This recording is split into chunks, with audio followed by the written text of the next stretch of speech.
Hello everyone. तो आज मैं आपके लिए लेकर आई हूँ एक ऐसी सीरीज जो अभी तक की सबसे मस्त सीरीज में से एक है, जिसकी स्टोरी लाइन से लेकर ग्राफिक्स और वर्ल्ड डिजाइन तक सब कुछ बिल्कुल परफेक्ट है। तो ये कहानी है एक ऐसे हीरो की जो अचानक एक अलग ही दुनिया में टेलीपोर्ट हो जाता है, और जब उसे एक सिस्टम मिलता है तो वो सिस्टम उसे उस दुनिया में गॉड ऑफ इमॉर्टल बना देता है। लेकिन सबसे मजेदार बात यह है कि हमारे हीरो को इस बात का जरा भी पता नहीं होता। सिस्टम ने उसे गॉड तो बना दिया, लेकिन उसे ये नहीं बताया कि वो अपनी शक्तियों से क्या क्या कर सकता है। बेचारा तो यही समझता रहता है कि वो इस अनजान दुनिया में फंस चुका है और बस एक बेहतर जिंदगी जीने की कोशिश करता रहता है। तो चलिए बिना टाइम बर्बाद किए इस स्टोरी की शुरुआत करते हैं। तो स्टोरी के स्टार्टिंग सीन में हम अपने हीरो को देखते हैं, जिसके बारे में हमें एक नैरेटर की आवाज बताती है कि जब से हमारा मैं कैरेक्टर इस अजीब और अनोखी कल्टीवेशन की दुनिया में ट्रांसमाइग्रेट हुआ है, तब से वो सिर्फ एक ही काम कर रहा है, लकड़ियां काटना। जहां इस दुनिया में आने वाले बाकी सभी लोगों को उनके सिस्टम की तरफ से शुरुआत में ही बड़े बड़े डिवाइन वेपन्स, तगड़ी कल्टीवेशन टेक्निक्स या जादुई शक्तियां मिलती हैं, वहीं इसके सिस्टम ने तो इसे आते ही सीधा एक साधारण लंबरजैक यानी लकड़हारा बना दिया। हमारा हीरो इस बात से बेहद चिढ़ चुका है और गुस्से में चिल्लाते हुए कहता है कि क्या तुम मेरे साथ कोई स्कैम कर रहे हो? तुमने इतनी ऊंचाई से कोई चीज नीचे फेंकी और उसकी वजह से मेरी बाड़ टूट गई। तुम्हें इसका हर्जाना देना ही होगा। तभी वहाँ का नजारा पूरी तरह बदल जाता है। आसमान में एक भयानक हलचल होती है। हेवनली प्रोफाउंड होली लैंड की सेंटेस, जिनका नाम किंगहन है, वो अपनी जान बचाकर भाग रही हैं। उनके पीछे एक बेहद शक्तिशाली नासन सोल स्टेज एक्सपर्ट पड़ा हुआ है, जिसका नाम ब्लड काइट है। स्थिति इतनी गंभीर हो चुकी है कि ऐसा लगता है जैसे सब कुछ खत्म होने वाला है।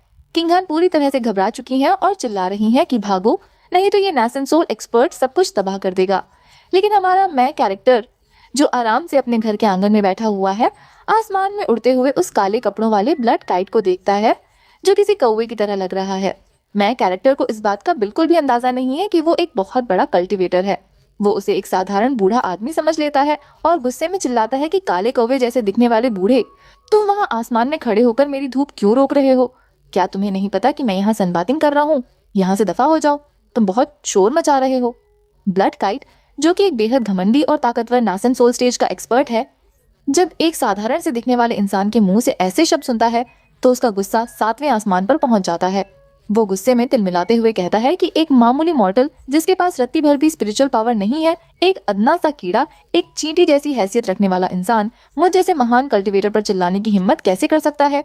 तुम्हारी मौत अब मेरे हाथों तय है। नीचे आओ और मरो। ब्लड काइट अपनी पूरी ताकत के साथ उस पर हमला करने के लिए आगे बढ़ता है, ये सोचकर कि उसका एक ही वार इस मामूली इंसान का नामो निशान मिटा देगा।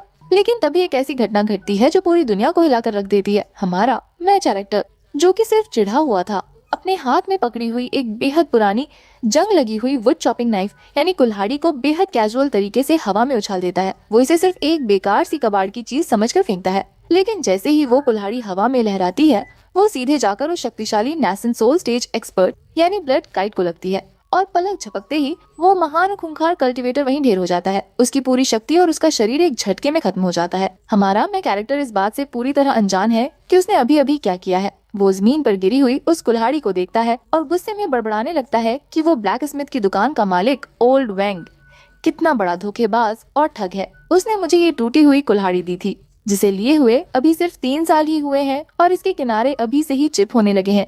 ये जगह जगह से टूट रही है। मुझे अपना रिफंड चाहिए। तभी उसके दिमाग में सिस्टम की आवाज गूंजती है, जो उसे बताती है कि उसका न्यूबी क्वेस्ट पूरा हो चुका है, और इस क्वेस्ट को पूरा करने के इनाम के तौर पर सिस्टम उसे एक बेहद पुरानी जंग लगी हुई हो यानी कुदाल देता है।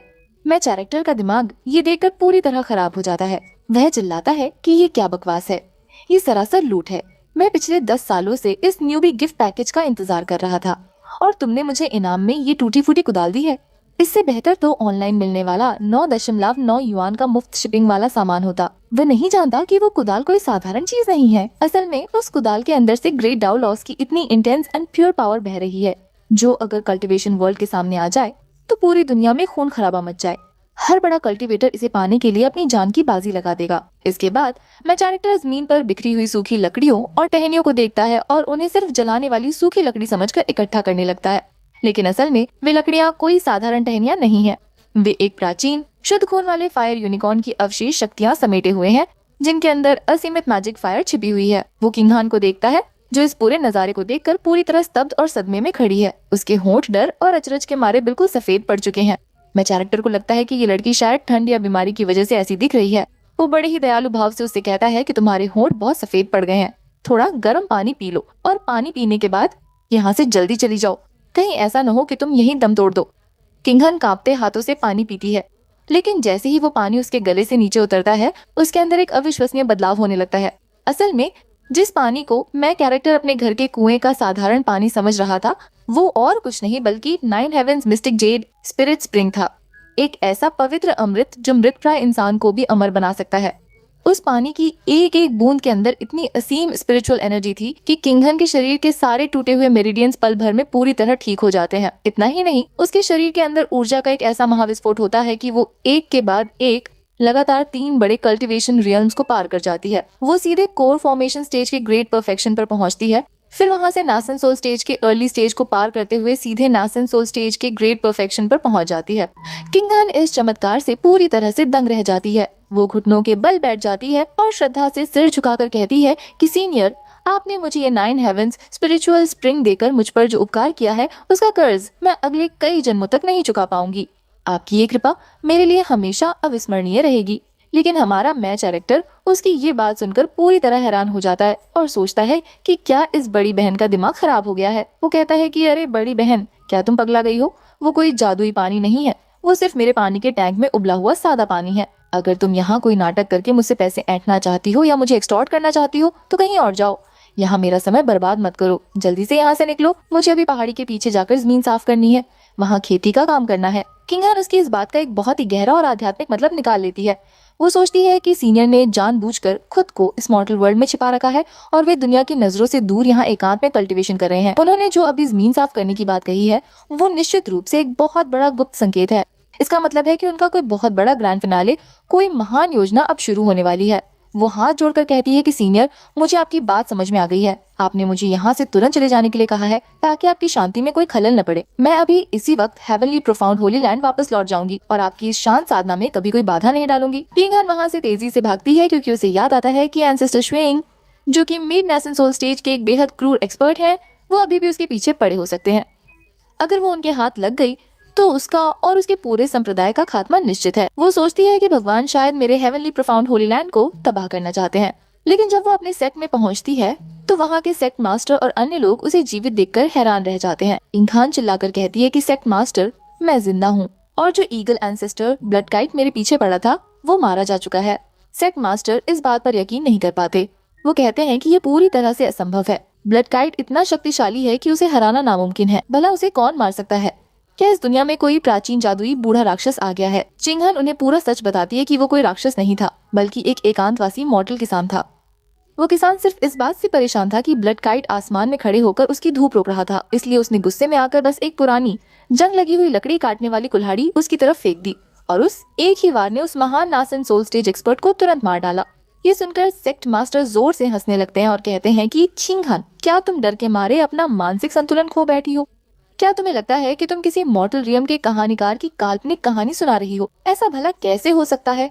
तभी किंगहन अपने साथ लाई हुई वो सूखी लकड़ी की टहनी दिखाती है जिसे वो वहाँ से उठा लाई थी। वो कहती है कि ये वही लकड़ी है जिसे वे सीनियर अपने घर में ईंधन की तरह इस्तेमाल करते हैं। सेक्ट मास्टर जैसे ही उस लकड़ी को देखते हैं उनकी हंसी गायब हो जाती है, उनके चेहरे का रंग उड़ जाता है। वो हक्के बक्के रहकर उसे देखते हैं और उनके मुंह से शब्द नहीं निकलते। अब हम अगले सीन में देखते हैं कि सेक्ट मास्टर की हालत पूरी तरह खराब हो चुकी है। वो उस सूखी लकड़ी को घूरते हुए कांपने लगते हैं। वो चिल्लाते हैं कि ये तो ग्रेट डॉलॉज हैं। इस मामूली सी दिखने वाली लकड़ी के अंदर पूरी तरह से मुकम्मल ग्रेट डॉलॉज समाये हुए हैं। ये कोई साधारण पेड़ की टहनी नहीं है, ये तो पौराणिक वर्ल्ड ट्री की लकड़ी है। वो महान हस्ती वर्ल्ड ट्री को अपने घर में चूल्हा जलाने के लिए ईंधन की तरह इस्तेमाल कर रही है। ये सोचकर ही सेक्ट मास्टर की रूह कांप जाती है कि वो व्यक्ति कितना भयंकर और शक्तिशाली होगा। वो तुरंत अपने शिष्यों को आदेश देते हैं कि जल्दी करो, मेरे लिए इस पूरे संप्रदाय का सबसे फटा हुआ, सबसे पुराना और चिथड़ों से भरा भिखारी जैसा लिबास ढूंढ कर लाओ। उनके शिष्य पूरी तरह से भ्रमित हो जाते हैं और पूछते हैं कि सेक्ट मास्टर, आप ये क्या कर रहे हैं? आप एक भिखारी के कपड़े क्यों पहनना चाहते हैं? उधर हमारे मैच कैरेक्टर के घर के सामने एक अजीब नजारा है। उसके घर के बाहर एक बोर्ड लगा है जिस पर लिखा है 9 युआन में मुफ्त शिपिंग वाली नाशपाती की चाय की दुकान, जिसका कोई इंटरफेस नहीं है। मैं कैरेक्टर अपनी कुदाल लेकर जमीन को देख रहा है और खुद से कह रहा है कि अगर जमीन इतनी उबड़ खाबड़ होगी तो यहाँ खेती कैसे की जा सकती है? खेती करने के लिए जमीन का समतल होना बहुत जरूरी है। वो जमीन को बराबर करने के लिए वहाँ पड़े कुछ पत्थरों को उठा कर फेंकता है, लेकिन वो नहीं जानता कि जिन पत्थरों को वो मामूली कंकड़ समझकर फेंक रहा है वे असल में एक प्राचीन एज़्योर ड्रैगन के अत्यंत दुर्लभ और जादुई रिवर्स स्केल्स हैं। उन स्केल्स को इतनी दूर और इतनी ताकत से फेंकना किसी भी साधारण इंसान के बस की बात नहीं है। ये देखकर कोई भी समझ जाएगा कि इसके पीछे कितनी भयानक और डरावनी शारीरिक ताकत छिपी हुई है। तभी वहाँ एक बूढ़ा आदमी आता है जिसने वही फटा पुराना भिखारी का रूप धारण कर रखा है। असल में ये कोई और नहीं बल्कि खुद त्यांगसुआन होली लैंड के प्रतिष्ठित सेक्ट मास्टर बिजावू जी हैं। वो पूरी तरह से एक लाचार भिखारी का नाटक करते हुए कहते हैं कि युवा मास्टर, मेरे गृहनगर में एक बहुत ही भयंकर सूखा पड़ा है। मैंने पिछले 3 दिनों से अन्न का एक दाना भी नहीं चखा है। मैं आपसे भीख मांगता हूँ, कृपया मुझ गरीब पर दया करें और मुझे कुछ खाने के लिए दे दें। मैं इसके बदले आपके यहाँ झाड़ू लगाने, लकड़ियाँ काटने और यहाँ तक कि खेतों में गोबर उठाने और खाद फेंकने का सारा गंदा काम करने के लिए तैयार हूँ। मैं कैरेक्टर उस बूढ़े को देखता है और चिढ़कर सोचता है कि क्या यह बूढ़ा आदमी मुझे ठगने के लिए यहाँ आया है? क्या इसे मैं ही मिला हूँ स्कैम करने के लिए? वो कहता है कि हे बूढ़े आदमी, तुम मुझे क्यों निशाना बना रहे हो? मैं खुद एक बेहद गरीब और कंगाल इंसान हूँ। मेरे पास तुम्हें देने के लिए कुछ नहीं है। अगर तुम्हें रहना ही है तो तुम गांव के पूर्वी छोर पर जाकर रह सकते हो। हमारे पास तुम्हें पिलाने के लिए कोई महंगी चाय पत्ती नहीं है। बस ये कुछ सस्ते गोजी बेरीज पड़े हैं जो बाजार में कुछ सिक्कों के किलो मिलते हैं। अगर तुम्हें चाहिए तो इनसे ही काम चला लो। सेक्ट मास्टर जाओ वूजी जैसे ही उन गोजी बेरीज को देखते हैं, उनकी आंखें फटी की फटी रह जाती हैं। वो मन ही मन चिल्लाते हैं कि सस्ते गोजी बेरीज, ये कोई मामूली बेरी नहीं है। ये तो 10,000 साल पुराना इमॉर्टल ब्लड बोधी सीड है जिसे 9 हेवन स्पिरिचुअल स्प्रिंग में भिगो कर रखा गया है। ये कल्टीवेशन की दुनिया का सबसे दुर्लभ और कीमती खजाना है। वो बिना देर किए उसे खा लेते हैं और जैसे ही वो उनके शरीर के अंदर जाता है, उनके अंदर एक बहुत बड़ा धमाका होता है। वो कहते हैं कि हे भगवान, मेरी कल्टीवेशन का वो बॉटलनेक, वो रुकावट जिसमें मैं पिछले 300 सालों से फंसा हुआ था और जिसे पार नहीं कर पा रहा था, वो एक झटके में टूट गई है। मैंने 10,000 स्टेप्स टू डिवाइन ट्रांसफॉर्मेशन के रियल्म को पार कर लिया है। अपनी इस नई और असीम शक्ति को पाकर सेक्ट मास्टर के मन में उस मैं कैरेक्टर के प्रति श्रद्धा और बढ़ जाती है। वो तुरंत उसके पैरों में गिर जाते हैं और कहते हैं कि आज से इस जीवन के आखिरी दिन तक मैं आपका निजी और विशेष झाड़ू लगाने वाला नौकर हूँ। मैं यहाँ की हर धूल को साफ करूंगा। तभी वहाँ एक और अजीब घटना होती है। कोई और आकर उनकी झाड़ू छीनने की कोशिश करता है, जिससे सेक्ट मास्टर गुस्सा हो जाते हैं और चिल्लाते हैं कि किसकी हिम्मत हुई जो मुझसे ये झाड़ू छीनने की कोशिश कर रहा है। जो कोई भी ऐसा करेगा मैं उसके टुकड़े टुकड़े कर दूंगा। वह कैरेक्टर उनकी ये पागलों जैसी हरकतें देखकर अपना सिर पकड़ लेता है और सोचता है कि ये बूढ़े सच में पागल हो चुके हैं। वो कहता है कि ठीक है, तुम्हें जो करना है करो। अगर तुम्हें झाड़ू ही लगानी है तो जाओ और पिछले आंगन में जो सुअरों का बाड़ा है उसकी सफाई करो। सेक्ट मास्टर बेहद खुश हो जाते हैं और कहते हैं कि बहुत बहुत धन्यवाद। ये पुराना सेवक कभी इसी वक्त जाकर आपके सुअरों की सेवा में लग जाएगा। जब सेक्ट मास्टर पिछले आंगन में पहुंचते हैं तो उन्हें सुअरों के चिल्लाने की आवाजें सुनाई देती हैं। वे आवाजें किसी साधारण सुअर की नहीं बल्कि प्राचीन और भयानक राक्षसी जानवरों जैसी लग रही होती हैं। वो सोचते हैं कि सामने के आंगन में तो मास्टर ने बेहतरीन और उच्च श्रेणी की ऑर्गेनिक फसलें उगाई हैं, तो निश्चित रूप से इस पिछले आंगन के बाड़े में भी मिस्टर चू ने कोई बहुत ही दुर्लभ, जादुई और शीर्ष श्रेणी की प्रजातियों के जीव पाल रखे होंगे। मुझे यहाँ अपना काम बहुत अच्छे से करना होगा ताकि मास्टर मुझसे खुश रहें। जैसे ही वो बाड़े के अंदर देखते हैं, उनके होश उड़ जाते हैं। वहाँ सुअरों के खाने के लिए जो सब्जी रखी है वो कोई मामूली सब्जी नहीं है। वो चिल्लाते हैं कि क्या ये पौराणिक टॉप ग्रेड जेड कैबेज है जो पूरी दुनिया के कल्टीवेटर्स के लिए एक सपना है। उसे यहाँ सुअरों के चारे के रूप में इस्तेमाल किया जा रहा है। वो पागल हो जाते हैं और वहाँ मौजूद एक बड़े सुअर के सामने झुककर कहते हैं कि लॉर्ड जूवांग, मैं आपका नया सफाई कर्मचारी हूँ। मेरा नाम लाओ झाओ है। मैं यहाँ आपकी साफ सफाई का पूरा ध्यान रखूंगा। आप अच्छे से खाइए और पीजिए। वो देखते हैं कि वहाँ जो खाद पड़ी है वो असल में उस जेड कैबेज के प्राकृतिक किण्वन फर्मेंटेशन से बनी है। वो कोई गंदगी नहीं बल्कि इस ब्रह्मांड की सबसे बेहतरीन ऑर्गेनिक फर्टिलाइजर है। सेक्ट मास्टर इस खाद की दिव्यता देखकर इतने मंत्रमुग्ध हो जाते हैं कि वे उसे एक जादुई दवा समझकर कुछ अजीब हरकतें करने लगते हैं। तभी पीछे से मैं कैरेक्टर आ जाता है और ये देखकर चिल्लाता है कि लाओ झाओ, तुम ये क्या कर रहे हो? मैंने इस पागल खेत मजदूर को काम पर रखकर सच में बहुत बड़ी गलती कर दी है। सेक्ट मास्टर घबरा जाते हैं और सफाई देते हुए कहते हैं कि मिस्टर शू, मेरा यकीन मानिए, मैंने इसे खाया नहीं है। ये तो बहुत ही उच्च श्रेणी की सुगंधित ऑर्गेनिक चीज है। मैं कैरेक्टर गुस्से में कहता है कि अपना मुंह बंद करो और मुझे और घिनौना मत करो। यहाँ से निकलो और सीधे सामने के आंगन में जाओ। अब हम अगले सीन में देखते हैं कि मैं कैरेक्टर सामने के आंगन में आकर गुस्से में चिल्ला रहा है। वो कहता है कि यहाँ से दफा हो जाओ और जाकर लकड़ियाँ काटो। देखो, इन सुअरों की वजह से टोकरी भर की अच्छी गोभी आधे दिन में ही गायब हो गई। वो एक काले रंग के मोटे सुअर को डांटते हुए कहता है कि तुम इतना ज्यादा खाते हो, तुम्हारा रंग इतना बदसूरत और काला है और इतना सब खाने के बाद भी तुम्हारा वजन सही से नहीं बढ़ रहा है। कल जब शहर का बाजार लगेगा तो मैं तुम्हें वहाँ ले जाकर बेच दूंगा। तुम बिल्कुल बेकार सुअर हो, तुम्हें पालना सिर्फ खाने की बर्बादी है। वो सुअर मासूम चेहरा बनाने की कोशिश करता है तो मैं कैरेक्टर कहता है कि ये नाटक बंद करो, ये क्यूट चेहरे बनाने का कोई फायदा नहीं है। मुझे पता है कि तुम कल बाजार में अच्छे दामों में नहीं बिकोगे। इसी दौरान कल्टीवेशन वर्ल्ड के एक बहुत ही खूंखार और अंधेरे संप्रदाय में भारी हड़कंप मच जाता है। ब्लड काइट के मारे जाने के बाद उनके पूरे डेमन सेक्ट के सोल टैबलेट्स वाले कमरे में एक बड़ा धमाका होता है। उनके सबसे बड़े लीडर चिल्लाते हैं कि सेक्ट मास्टर श्रेया का सोल टैबलेट टूट गया है, किसी ने हमारे सबसे शक्तिशाली एल्डर को मार डाला है, ये हमारे पूरे संप्रदाय का अपमान है। वो तुरंत अपना सर्वोच्च आदेश जारी करते हैं और गरजते हुए कहते हैं कि मेरी पूरी डीमन आर्मी को तैयार करो। 30,000 राक्षसी सैनिकों की विशाल सेना को अभी लामबंद करो। मैं खुद इस सेना का नेतृत्व करूंगा और उस लुओफांग टाउन को पूरी तरह से नेस्तनाबूद कर दूंगा जहाँ हमारे एल्डर की हत्या हुई है। मैं उस जगह को मलबे में बदल दूंगा। जल्द ही वह 30,000 राक्षसी सैनिकों की सेना लुओफांग टाउन के पास पहुँच जाती है और पूरे आसमान को काले बादलों और राक्षसी ऊर्जा से ढक देती है। सेक्ट मास्टर झाओ वुजीलाओ झाओ, जो कि मैं कैरेक्टर के एंगन में झाड़ू लगा रहे थे, इस भयानक ऊर्जा को महसूस करते हैं। तभी डेमन सेक्ट के लीडर, जिनका नाम ओल्ड डेमन लाई जुतियन है, आसमान से चिल्लाते हैं कि झाओ जी, तुम तियांगसुआन होली लैंड के इतने प्रतिष्ठित और सम्मानित सेक्ट मास्टर होकर इस मामूली मॉर्टल के घर के आंगन में छिपे हुए हो और झाड़ू लगा रहे हो। तुम सच में पूरे कल्टीवेशन वर्ल्ड के नाम पर एक बहुत बड़ा कलंक हो। तुम्हें शर्म आनी चाहिए। लाओ झाओ आसमान की तरफ झाड़ू लहराते हुए गुस्से में कहते हैं कि ओल्ड डेमन ली, तुम्हारी ये हिम्मत कैसे हुई कि तुम यहाँ आकर मेरे युवा मास्टर की शांत और पवित्र साधना में बाधा डालो। मेरे युवा मास्टर इतने शक्तिशाली हैं कि वे तुम्हें अपनी एक उंगली से मसल कर रख सकते हैं। तुम्हारी ये सेना उनके सामने कुछ भी नहीं है। लेकिन लाई जुतियन जोर से हंसता है और कहता है कि तुम मुझ पर रौब झाड़ने के लिए इस बेकार और मामूली मॉडल का सहारा ले रहे हो। सभी राक्षसी सैनिकों, मेरा आदेश सुनो।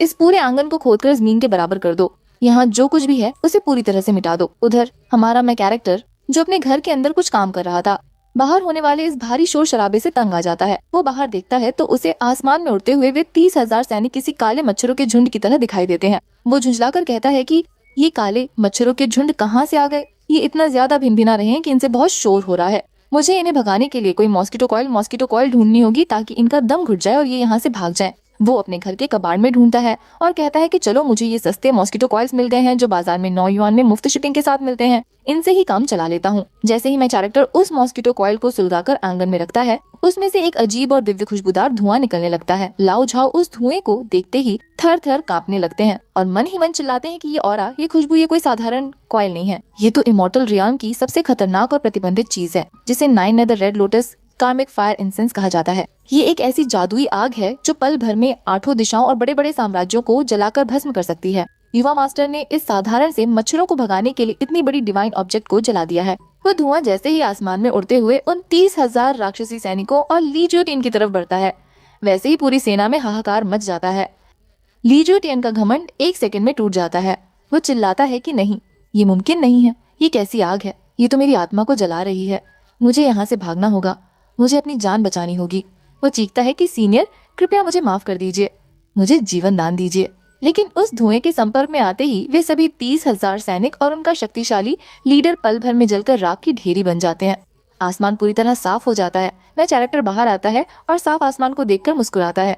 वो कहता है कि अरे वाह, ये 9 युआन व सस्ता मॉस्किटो कॉइल सच में कीड़ों और मच्छरों को भगाने में बहुत ज्यादा असरदार है। तभी वो लाओ झाओ को देखता है जो जमीन पर गिरकर थर थर कांप रहे हैं।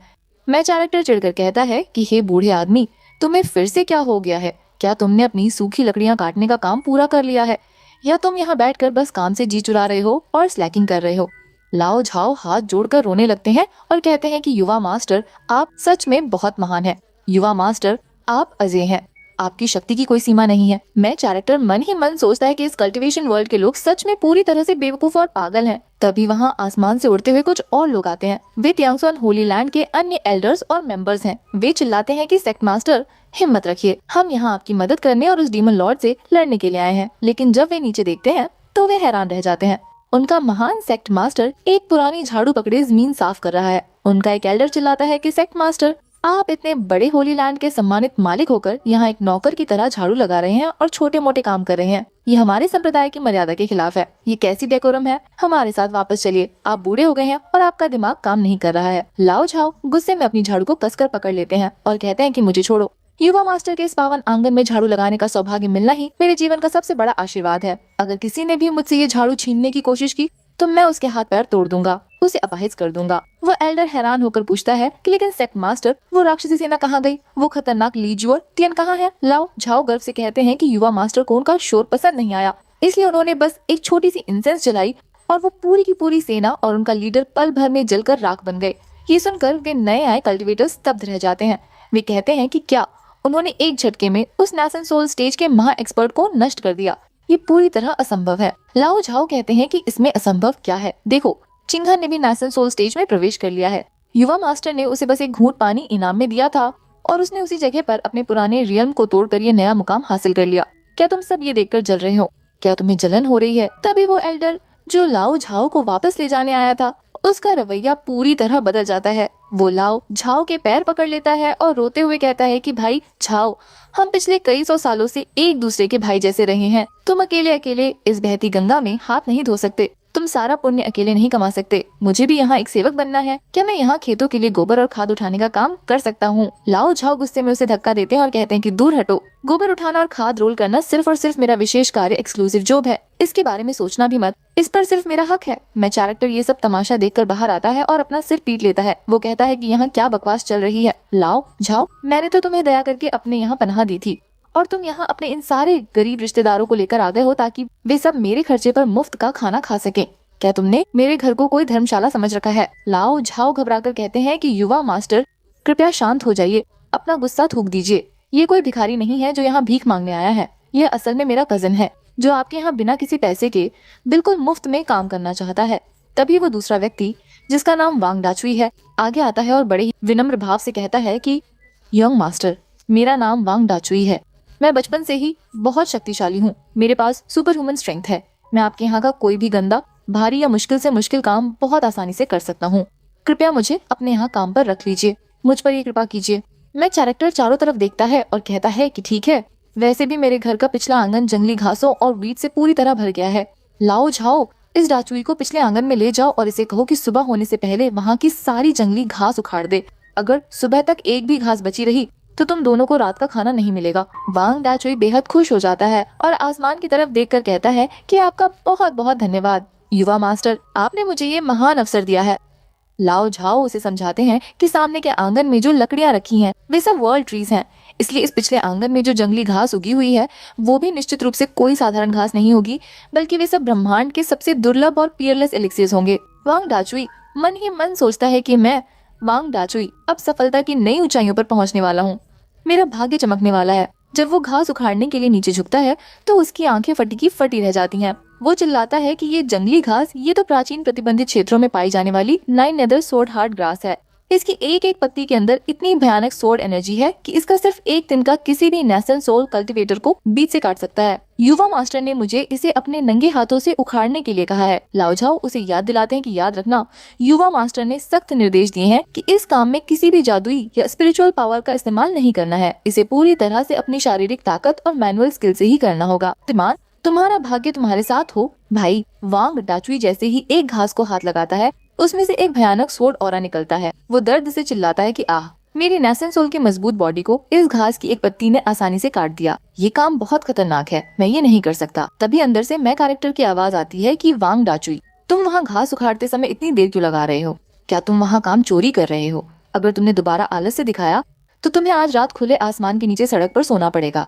ये सुनकर डाचुई का हौसला वापस आ जाता है। वो सोचता है कि युवा मास्टर असल में मेरी परीक्षा ले रहे हैं। वे देखना चाहते हैं कि मेरे अंदर दाव का पालन करने का कितना दृढ़ संकल्प है। ये सिर्फ एक मामूली तलवार की ऊर्जा है, मैं इससे नहीं डरूंगा। वो चिल्लाता है कि मैं अपनी पूरी ताकत लगा दूंगा। वो अपने नंगे हाथों से उन तलवार जैसी तीखी घासों को उखाड़ना शुरू कर देता है। उसके हाथों से खून बहने लगता है। वो दर्द से चीखता है, लेकिन वो रुकता नहीं है। कुछ ही समय में वो सारी घास उखाड़ फेंकता है और जोर से हंसने लगता है। वो महसूस करता है कि उसके अंदर की पुरानी शक्तियाँ टूट चुकी हैं और उनकी जगह एक नई असीम शक्ति का उदय हो रहा है। वो कहता है कि breaking and then rising again. मेरी 500 साल पुरानी अधूरी सुप्रीम सोर्ड इंटेंट इस घास को उखाड़ते उखाड़ते पूरी तरह से परिपक्व हो गई है। युवा मास्टर, आपके इस जादुई चमत्कार के लिए आपका कोटि कोटि धन्यवाद। अब हम अगले सीन में देखते हैं कि एक बहुत ही भव्य और विशाल साम्राज्य के लोग एक दूर दराज के इलाके की तरफ बढ़ रहे हैं। ये झोंगझो का प्रतिष्ठित इंपीरियल डायनेस्टी है। वहाँ एक बहुत ही आलिशान शाही पालकी कैरिज चल रही है जिसमें उस साम्राज्य की प्रिंसेस बैठी हुई हैं। उनके साथ उनके सबसे भरोसेमंद और शक्तिशाली एल्डर मो चल रहे हैं। एल्डर मो पालकी के पास आते हैं और कहते हैं कि योर हाइनेस, कृपया अपने गुस्से को शांत रखिए। हमें जो जानकारी मिली है उसके अनुसार उस गॉड स्लेइंग सेक्ट का एक बहुत बड़ा मास्टर इस बेहद दूरदराज और गरीब इलाके में छुपा हुआ है। जैसे ही हम उसे ढूंढ लेंगे, आपको बस अपने इंपीरियल डायनेस्टी की असली और भयानक ताकत का प्रदर्शन करना होगा। वो मास्टर और यहाँ की गवार ग्रामीण महिलाएं निश्चित रूप से आपकी शक्ति देखकर डर जाएंगी और आपके चरणों में घुटने टेक कर हमेशा के लिए आपके प्रति अपनी वफादारी की कसम खाएंगी। प्रिंसेस पालकी के अंदर से बड़े ही घमंड के साथ कहती है कि हाँ, ये तो बिल्कुल स्वाभाविक है। मेरे साम्राज्य की ताकत के सामने कोई भी सिर उठाने की हिम्मत नहीं कर सकता। तभी एल्डर मो आगे की तरफ इशारा करते हैं और कहते हैं कि लोफेंग टाउन बस यहाँ से कुछ ही दूरी पर है। वो अपने सैनिकों को आदेश देते हैं कि 9 ड्रैगन्स राइडर सिल्वर सेना को आगे बढ़ाओ। आज मैं इस शहर के इन मामूली कीड़े मकोड़ों और चींटियों को ये दिखा दूंगा कि एक महान साम्राज्य की असली ताकत और महिमा क्या होती है। लेकिन जैसे ही उनकी पालकी और उड़ने वाले रथ आगे बढ़ते हैं, नीचे जमीन से हमारा मैं कैरेक्टर चिल्लाता है। वो गुस्से में लाल हो चुका है क्योंकि आसमान में उड़ने वाली उन भारी पालकियों और रथों की वजह से नीचे जमीन पर एक जबरदस्त हवा का झोंका आता है और एक ढांचा गिर जाता है। मैं कैरेक्टर चिल्लाता है कि तुम्हारी हिम्मत कैसे हुई ओ राक्षसों, जो तुम इस तरह दिन दहाड़े एक टूटी फूटी गाड़ी लेकर आसमान में इतनी तेज रफ्तार से उड़ रहे हो और लापरवाही से ड्राइविंग कर रहे हो। आसमान में इस तरह गाड़ी चलाना तो एक बात है, लेकिन तुमने अपनी इस इलीगल स्ट्रक्चर को यहाँ इतनी लापरवाही से पाक किया है कि इसकी वजह से मेरे सुखाने के लिए रखे हुए सारे सफेद मूली और सूखे राई के दाने ड्राइड रेडिशेस पूरी तरह कुचलकर बर्बाद हो गए हैं। नीचे उतरो और मेरे इस नुकसान का पूरा हर्जाना भुगतो। पे अप। प्रिंसेस जब नीचे से एक मामूली इंसान की ऐसी बातें सुनती हैं तो उनका पारा चढ़ जाता है। वो गुस्से में चिल्लाती हैं कि तुम्हारी ये मजाल, तुम मुझ जैसी महान राजकुमारी से इस लहजे में बात करने की हिम्मत कैसे कर सकते हो। मेरा ये डीमन ड्रैगन तुम्हें तुम्हारी इस गुस्ताखी की कीमत अपनी जान देकर चुकाने पर मजबूर कर देगा। वो अपने पालकी में लगे जादुई ड्रैगन को हमला करने का आदेश देती है। आसमान में चारों तरफ जादुई धुआं और धुंध फैल जाती है जो देखने में बहुत डरावनी लगती है। लेकिन मैं कैरेक्टर, जो कि उस समय अपनी वही जादुई लेकिन उसके लिए साधारण टूटी हुई हो पकड़े हुए था, वो चिढ़कर कहता है कि तुम सब ये स्मोक बॉम्ब्स के साथ कैसा अजीब और फैंसी नाटक कर रहे हो। ये सब तमाशा बंद करो, नीचे आओ और मेरे नुकसान के पैसे चुकाओ। वो गुस्से में अपनी उस पुरानी कुदाल को हवा में लहराता है। वो वार इतना साधारण दिखता है, लेकिन जैसे ही वो कुदाल उस भयानक जादुई रथ और एल्डर मो की तरफ बढ़ती है, वहाँ एक विनाशकारी ऊर्जा का विस्फोट होता है। एल्डर मो, जो कि पीक नासन सोल स्टेज के एक बेहद शक्तिशाली कल्टीवेटर थे, वे उस कुदाल के हल्के से झटके से पल भर में मारे जाते हैं। उनका शरीर पूरी तरह नष्ट हो जाता है और केवल उनकी आत्मा नासन सोल ही बच पाती है, जो डर के मारे वहां से भाग जाती है। मैं कैरेक्टर आसमान की तरफ देखकर कहता है कि अरे तुम सब तो बहुत तेजी से भाग गए। ये बूढ़ा आदमी तो अजीब था, खुद को जीवित प्राणियों में बदलने का नाटक कर रहा था। वो बड़बड़ाता है कि तुम सब सच में बहुत भाग्यशाली थे जो इतनी तेजी से भाग गए, वरना आज मैं तुमसे मेरी सूखी मूली की उन 3 टोकरियों की पूरी कीमत वसूल करके ही दम लेता। वो नीचे पड़ी हुई टूटी हुई गाड़ियों के मलबे को देखता है। उधर प्रिंसेस की पालकी और उनके बचे हुए सैनिक डर के मारे थर थर कांप रहे हैं। प्रिंसेस चिल्लाती हैं कि ये कैसे मुमकिन है, एल्डर मो मारे गए। पीक नासन सोल स्टेज का इतना बड़ा योद्धा सिर्फ एक पुरानी जंग लगी हुई कुदाल के वार से खत्म हो गया। तभी मैं कैरेक्टर उनके पास आता है और कहता है कि हे लड़की, तुम्हारी गाड़ी का एक्सीडेंट हो गया है और तुम्हारा वो अंगरक्षक बॉडीगार्ड तुम्हें यहीं छोड़कर डरपोक की तरह भाग गया है, लेकिन इसका मतलब ये नहीं है कि तुम्हारा कर्ज खत्म हो गया। अब ये पूरा का पूरा कर्ज तुम्हें ही चुकाना होगा। प्रिंसेस, जिनका नाम रूसवी है, वे पूरी तरह से डर चुकी हैं। उन्हें समझ आ गया है कि ये कोई मामूली इंसान नहीं बल्कि कोई प्राचीन महामानव है। वो कांपते हाथों से अपनी थैली निकालती हैं और कहती हैं कि सीनियर, कृपया शांत हो जाइए। मेरे पास जितने भी सबसे उच्च श्रेणी के चमकीले स्पिरिट स्टोन्स हैं, वे सब मैं आपको इस नुकसान के कॉम्पेंसेशन के तौर पर देने के लिए तैयार हूँ। मैं कैरेक्टर उन पत्थरों को उठाता है और उन्हें साधारण चमकीले कंकड़ समझकर अपने दांत से दबाकर चेक करता है। वो कहता है कि उफ, ये पत्थर तो बहुत ज्यादा सख्त हैं। इसने तो लगभग मेरे दांत ही तोड़ दिए थे। ये मेरे किस काम के। रूसवी घबराकर कहती हैं कि सीनियर, जब तक आपका गुस्सा पूरी तरह शांत नहीं हो जाता, तब तक मैं रूज हुए आपकी सेवा करने के लिए तैयार हूँ। मैं आपकी हर आज्ञा का पालन करूंगी। लेकिन मैं कैरेक्टर उसे ऊपर से नीचे तक देखता है और चिढ़कर कहता है कि तुम्हारी इन पतली पतली बाजुओं और कमजोर टांगों को देखो। तुम जैसी नाजुक लड़की निश्चित रूप से खेतों के भारी काम के लिए बिल्कुल भी सही नहीं है। तुम कोई काम नहीं कर पाओगी। वो थोड़ा सोचता है और कहता है कि चलो ठीक है, मेरे साथ मेरे आंगन में वापस चलो। आज से तुम्हारी जिम्मेदारी होगी कि तुम रोज सुबह शाम मेरे यहाँ मुर्गियों को दाना खिलाओगी, फीडिंग द चिकन्स। मैं तुम्हें यहाँ से तभी जाने दूंगा जब तुम मुर्गियों को खिलाकर मेरी उस सूखी मूली के नुकसान के बराबर के पैसे कमा नहीं लेती। रूसुई मन ही मन हैरान रह जाती है कि एक महान साम्राज्य की राजकुमारी को मुर्गियों को दाना खिलाने का काम दिया जा रहा है। वह जैसे ही उस आंगन के बाड़े में पहुंचती है, वह देखती है कि वहाँ जो मुर्गियां घूम रही हैं, वे कोई साधारण पक्षी नहीं है। वे सब पौराणिक स्प्रिंग स्नो फीनिक्स हैं, ऐसे दिव्य पक्षी जिनकी एक झलक पाने के लिए बड़े बड़े राजा तरसते हैं। वो ये देखकर पूरी तरह से पागल होने की स्थिति में आ जाती है और सोचती है कि यहाँ एक और इंसान पागल हो चुका है। इसी बीच जो के इंपीरियल डायनेस्टी के महल में भारी हड़कंप मच जाता है। एल्डर मो की बची हुई नासन सोल उड़ते हुए महल के दरबार में पहुंचती है और चिल्लाती है कि मुझे बचाओ, सम्राट की रक्षा करो, योर मैजेस्टी, हमें बचाइए। सम्राट अपने सबसे भरोसेमंद एल्डर की ये हालत देखकर चौंक जाते हैं। वो सिंहासन से खड़े होते हैं और पूछते हैं कि एल्डर मो, ये क्या अनर्थ है? आपकी ये क्या हालत हो गई है? आपकी देह कहाँ है और आप सिर्फ एक नैसन सोल के रूप में वापस क्यों आए हैं? आपके साथ जो प्रिंसेस रूशु गई थी वे कहाँ हैं? एल्डर मो की आत्मा कांपते हुए कहती है कि योर मैजेस्टी, एक बहुत बड़ा अनर्थ हो गया है। हमारी प्रिंसेस रूशु को उस ग्रेट वाइल्डरनेस के इलाके में किसी ने बंधक बना लिया है। वो कोई साधारण व्यक्ति नहीं है। उसके पास एक प्राचीन और बेहद खतरनाक विनाशकारी एंशिएंट आर्टिफैक्ट है, जिसका उपयोग करके उसने पल भर में मेरी देह को नष्ट कर दिया। ये सुनकर सम्राट का गुस्सा फूट पड़ता है। वे गुस्से में गरजते हुए कहते हैं कि उस मामूली और पिछड़े ग्रेट वाइल्डरनेस कॉन्टिनेंट के किसी कीड़े की ये हिम्मत कैसे हुई कि वो मुझ झोंझो के सम्राट की इकलौती राजकुमारी का अपहरण कर सके। ये पूरे साम्राज्य का अपमान है। वे तुरंत अपने मंत्रियों को आदेश देते हैं कि शाही फरमान इम्पीरियल डिक्री जारी किया जाए। हमारे पूरे साम्राज्य के सबसे पवित्र और शक्तिशाली स्टारी स्काई को अभी इसी वक्त खोला जाए और वहाँ हमारे राष्ट्रीय खजाने यानी ब्रह्मांड को हिला देने वाले वर्ल्ड डिस्ट्रॉइंग थंडर मिरर को स्थापित करके उसकी शक्तियों को सक्रिय किया जाए। मैं खुद उस जादुई दर्पण की विनाशकारी शक्तियों का उपयोग करके उस पूरे लुओफेंग टाउन को और उस राजकुमारी को पकड़ने वाले राक्षस को बादलों के गड़गड़ाते गड़गड़ाहट और बिजली के प्रहार के नीचे हमेशा के लिए मिटा दूंगा। मैं वहाँ की जमीन को राख बना दूंगा। उधर हमारे में शेरेक्टर के आंगन में फिर से सिस्टम की आवाज गूंजती है। सिस्टम उसे सूचित करता है कि उसका बेसिक टास्क सफलतापूर्वक पूरा हो चुका है। अब सिस्टम का एक बहुत ही महत्वपूर्ण और बड़ा 2.0 अपग्रेड शुरू होने वाला है। लेकिन इसके साथ ही सिस्टम एक चेतावनी भी जारी करता है कि इस अपग्रेड की प्रक्रिया के दौरान इस पूरे क्षेत्र में एक भयानक और शक्तिशाली क्षेत्रीय रीजनल थंडरस्टॉर्म आएगा। कृपया अपने स्तर पर लाइटनिंग प्रोटेक्शन के पूरे इंतजाम पहले से ही तैयार कर लें। मैं कैरेक्टर इस चेतावनी को सुनकर आसमान की तरफ देखता है जहाँ काले बादल इकट्ठा होने शुरू हो गए हैं। वो झुंझलाकर कहता है कि ये कैसा अजीब मौसम है। सिर्फ एक मामूली सॉफ्टवेयर या सिस्टम अपग्रेड के लिए इतना बड़ा बिजली का तूफान आने वाला है। वो आंगन में काम कर रही नई लड़की रूशियो को देखता है और चिल्लाता है कि न्यूबी, जल्दी से उठो और भागकर अंदर स्टोर रूम में जाओ। वहाँ कोने में कुछ ब्लैक आयरन रॉड्स पड़ी हुई हैं। उन्हें उठाकर लाओ और इस घर की छत पर कसकर लगा दो। रूशियो उन छड़ों को देखती है और हैरान होकर पूछती है कि युवा मास्टर, ये अजीब सी काली छड़ें क्या हैं? मैं कैरेक्टर कहता है कि क्या तुम्हें इतना भी नहीं पता? ये लैंडमाइंस जैसी सुरक्षा वाली चीजें हैं जिन्हें तुम लाइटनिंग रॉड भी कह सकती हो। क्या तुम सच में नहीं जानती कि ये क्या है? तुम्हारी ये अज्ञानता सच में बहुत डरावनी है। मौसम विभाग के पूर्वानुमान के अनुसार कल यहाँ एक बहुत ही भयंकर और भारी बिजली का तूफान आने वाला है।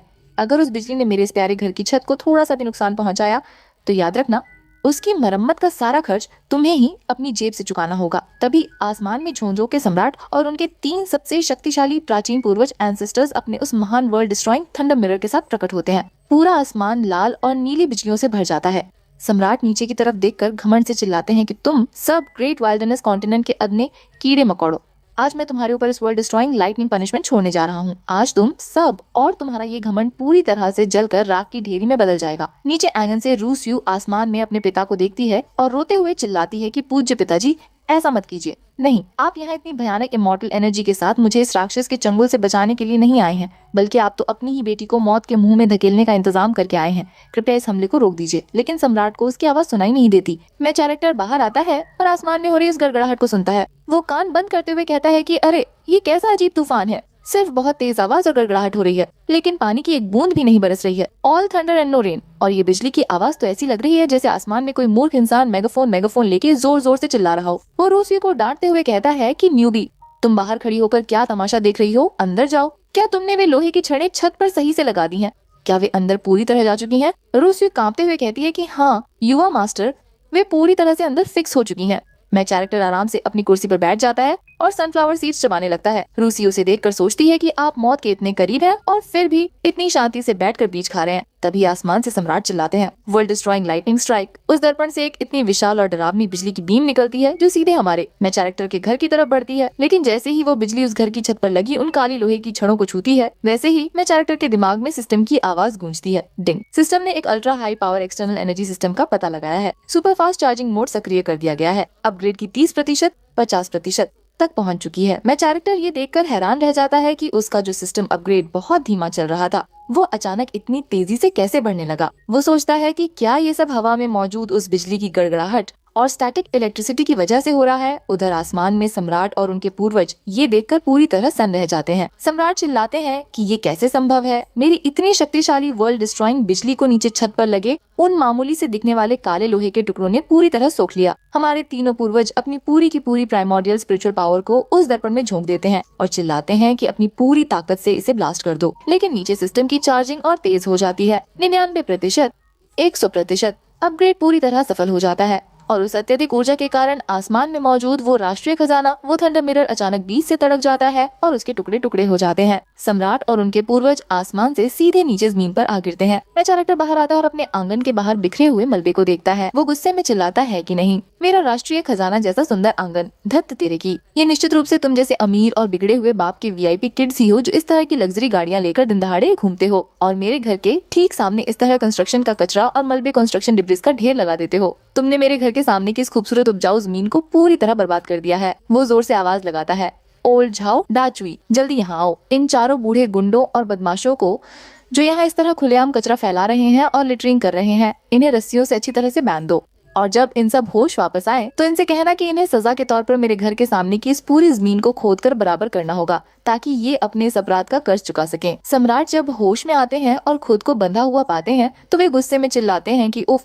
तुम्हारी ये हिम्मत कैसे हुई कि तुम मुझ जैसे महान सम्राट को इस मामूली रस्सी से बांध सको। तभी पास में खड़ी उनकी बेटी रूसियो भाग कर आती है और कहती है कि पूज्य पिता सम्राट, प्लीज चिल्लाना बंद कीजिए और अपना मुंह बंद रखिए। हमारी वो खतरनाक बिजली यहाँ पूरी तरह चकनाचूर हो चुकी है। अब हम सब यहाँ इस युवा मास्टर के अधीन हैं और उनके घर के छोटे मोटे काम कर रहे हैं। लाओ झाओ भी वहाँ आ जाता है और कहता है कि ओल्ड आदमी, अपनी आवाज को थोड़ा धीमा रखो। कहीं ऐसा न हो कि तुम्हारी इस चिल्लाहट से हमारे युवा मास्टर की दोपहर की नैप में कोई खलल पड़ जाए। याद रखना, इस लुओफिंग टाउन में चाहे तुम कितने भी बड़े राजा या ड्रैगन क्यों न हो, तुम्हें यहाँ आकर दुम दबाकर ही बैठना होगा। तभी सम्राट देखते हैं कि त्योंगसन होलीलैंड के प्रतिष्ठित सेक्ट मास्टर झाओ वूजी वहाँ झाड़ू लगा रहे हैं। वे हैरान होकर कहते हैं कि झाओ वूजी, तुम इतने बड़े संप्रदाय के मालिक होकर यहाँ एक साधारण नौकर की तरह जमीन साफ कर रहे हो। लाओ झाओ गर्व से मुस्कुराता है और कहता है कि हाँ, मैं अब युवा मास्टर के सीधे आदेशों के तहत काम कर रहा हूँ। मैं यहाँ का चीफ स्वीपर हूँ। अब हम अगले सीन में देखते आए हैं कि मैं कैरेक्टर सम्राट के पास आता है और बड़े ही शांत लहजे में कहता है कि बूढ़े आदमी, तुम अपनी इतनी बड़ी लग्जरी गाड़ी लेकर यहाँ आए और चारों तरफ कचरा फैला दिया, लेकिन मैं कोई धोखेबाज इंसान नहीं हूँ।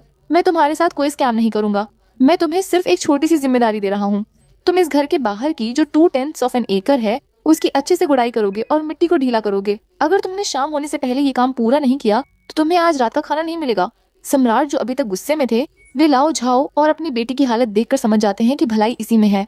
वे कहते हैं कि ठीक है, मैं ये काम करने के लिए पूरी तरह तैयार हूँ, मुझे इसमें खुशी होगी। मैं कैरेक्टर उन्हें एक बड़ी सी बोरी देता है और कहता है कि जब तुम इस जमीन को खोद रहे हो तो इस बोरी में रखी खाद को भी मिट्टी के अंदर अच्छे से मिला देना, लेकिन याद रखना ये सामान बहुत ही तेज और शक्तिशाली है। काम करते समय ध्यान रखना कि ये तुम्हारी आंखों में न चला जाए, वरना बहुत जलन होगी। मैं कैरेक्टर वहाँ से चला जाता है। सम्राट जैसे ही उस बोरी को खोलते हैं उसमें से एक इतनी अलौकिक और पवित्र खुशबू निकलती है कि उनके पूरे शरीर के घाव पल भर में ठीक हो जाते हैं। सेक्ट मास्टर लाओ झाओ उस खुशबू को सूंघते ही चिल्लाते हैं कि ये कोई मामूली खाद नहीं है, ये तो पौराणिक क्रिएशन लाइफ जेनरेटिंग सॉइल है जिसे साक्षात ट्रू ड्रैगन बोन मैरो और 9 हेवंस ब्रेथ सॉइल को मिलाकर रिफाइन किया गया है।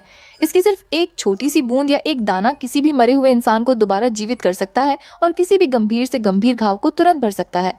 ये कल्टीवेशन वर्ल्ड का सबसे सर्वोच्च और अंतिम अमृत है। सम्राट ये सुनकर दंग रह जाते हैं और कहते हैं कि क्या क्रिएशन लाइफ जनरेटिंग सॉइल। वो तुरंत आगे बढ़कर उसे सूंघने लगते हैं। लाओ झाओ गुस्से में उन्हें धक्का देते हैं और कहते हैं कि ओल्ड एम्परर, दूर हटो। ये वो काम है जो युवा मास्टर ने विशेष रूप से मुझे और तुम्हें सौंपा है। जो कोई भी इसे मुझसे छीनने की कोशिश करेगा मैं उससे अपनी जान की बाजी लगा दूंगा। तभी आसमान में एक और बहुत बड़ी हलचल होती है। एक अत्यंत प्राचीन और शक्तिशाली अमर हस्ती जिनका नाम ओल्ड मैन फूका है, वे आसमान में प्रकट होते हैं। वे पिछले 5000 सालों से एसेंशन स्टेज के बिल्कुल शिखर पीक पर फंसे हुए हैं और अमरता की प्राप्ति के लिए तड़प रहे हैं। वे जैसे ही नीचे देखते हैं वे चिल्लाते हैं कि ये आभा मंडल, ये तो बाउंडलेस दाओ किंगडम की ऊर्जा है। इतनी पवित्र और दिव्य वस्तु इस तुच्छ पृथ्वी पर कैसे आ सकती है। वे देखते हैं कि नीचे हमारा मैं कैरेक्टर बड़े ही आराम से एक लाल रंग का टमाटर टोमेटो खा रहा है जो असल में एक वूजीदाओ फ्रूट है। फूका चिल्लाते हैं कि इस फल का सिर्फ एक छोटा सा टुकड़ा भी अगर कोई महायाना स्तर का कल्टिवेटर खा ले तो उसका शरीर उस असीम ऊर्जा को संभाल नहीं पाएगा और वो धमाके के साथ मर जाएगा। लेकिन ये युवक इसे किसी मामूली स्नैक की तरह खा रहा है। फूका अपनी पूरी ताकत के साथ नीचे उतरते हैं और कहते हैं कि आज मेरी 12,000 साल की तपस्या पूरी होने वाली है। मैं आज इस फल को पाकर अमर हो जाऊंगा। वे नीचे आते हैं और सीधे मैच कैरेक्टर के हाथ से वो टमाटर छीन लेते हैं। मैच कैरेक्टर हैरान होकर उन्हें देखता है और कहता है कि अरे बूढ़े आदमी, तुम ये क्या कर रहे हो। तुमने इस टमाटर को मेरे हाथ से छीन लिया और इसे बिना धोए ही खाने लगे। क्या तुम्हें थोड़ी सी भी घिन नहीं आती? कितना गंदा तरीका है ये। फुका घमंड से चिल्लाते हैं कि तुम्हारी ये मजाल, मैं पिछले कई हजार सालों से इस दुनिया का सबसे बड़ा कल्टीवेटर हूँ। आज मैं इसे खाकर ही दम लूंगा। मैं कैरेक्टर अपना सिर हिलाता है और सोचता है कि आजकल के इन कल्टीवेटर्स को जरा सी भी तमीज और शिष्टाचार मैनर्स नहीं सिखाया जाता। ये सीधे आते हैं और एक गरीब किसान की उगाई हुई सब्जियां चुराने लगते हैं। वो देखता है कि फूका जो टमाटर खा रहे हैं वो बहुत तीखा और गर्म हो सकता है क्योंकि वो ताज़ा था। मैं कैरेक्टर कहता है कि अरे ये टमाटर बहुत गर्म है, लाओ मैं इसे तुम्हारे लिए थोड़ा ठंडा कर देता हूँ। वो पास में रखी हुई सब्जी धोने वाली पानी की बाल्टी उठाता है और वो पानी सीधे फूका के ऊपर डाल देता है। जैसे ही वो पानी फूका के शरीर को छूता है, उनके अंदर का सारा घमंड और उनकी सारी असीम जादुई शक्तियाँ एक सेकंड में पूरी तरह गायब हो जाती हैं।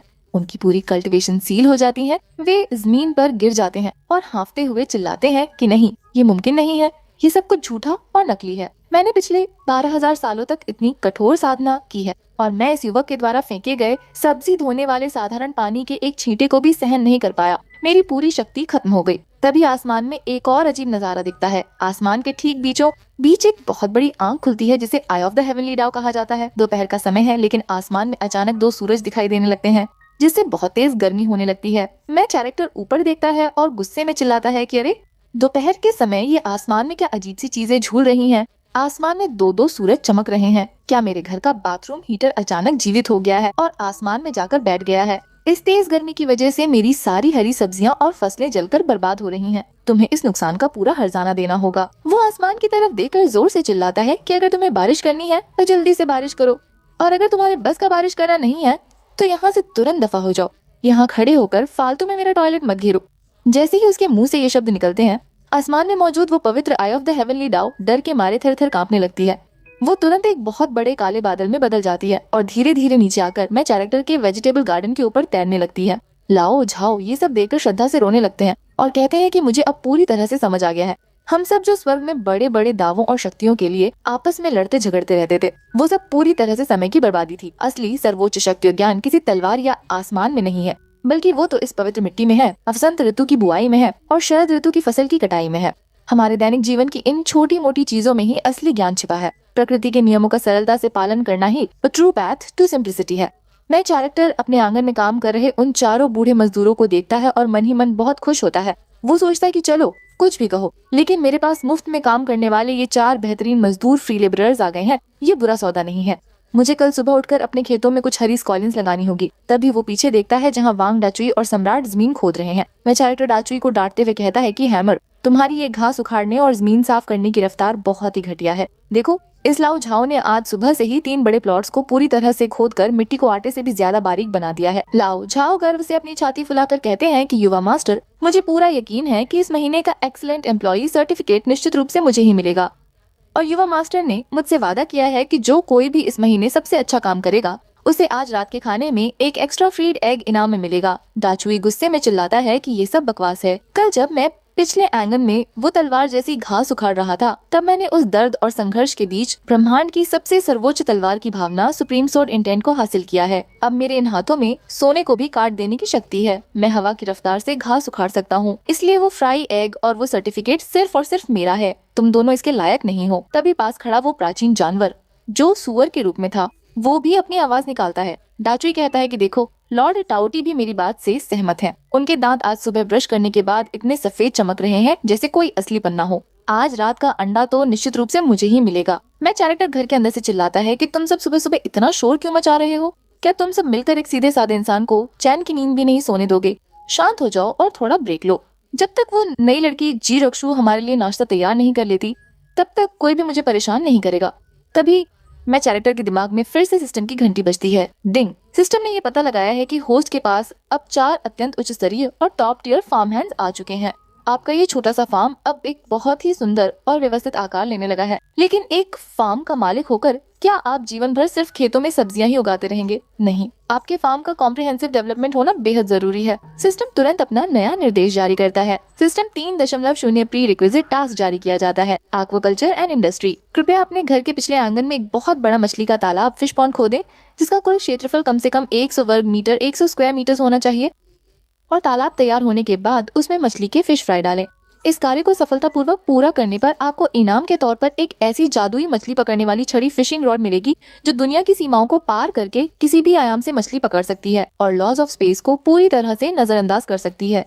मैं कैरेक्टर उस टूटी हुई शॉवल को देखता है जो सिस्टम ने उसे दी है और गुस्से में चिल्लाता है कि तुम एक घटिया और टूटे हुए सिस्टम हो। क्या तुम्हारे अंदर रत्ती भर भी इंसानियत नहीं बची है? इस पिछले आंगन की जमीन किसी फौलाद और पत्थर जितनी सख्त है और तुम चाहते हो कि मैं इस मामूली सी टूटी हुई फावड़ी की मदद से अकेले 100 वर्ग मीटर का इतना गहरा गड्ढा खोदूं? क्या तुम मुझे काम के बोझ से मारकर ही दम लोगे?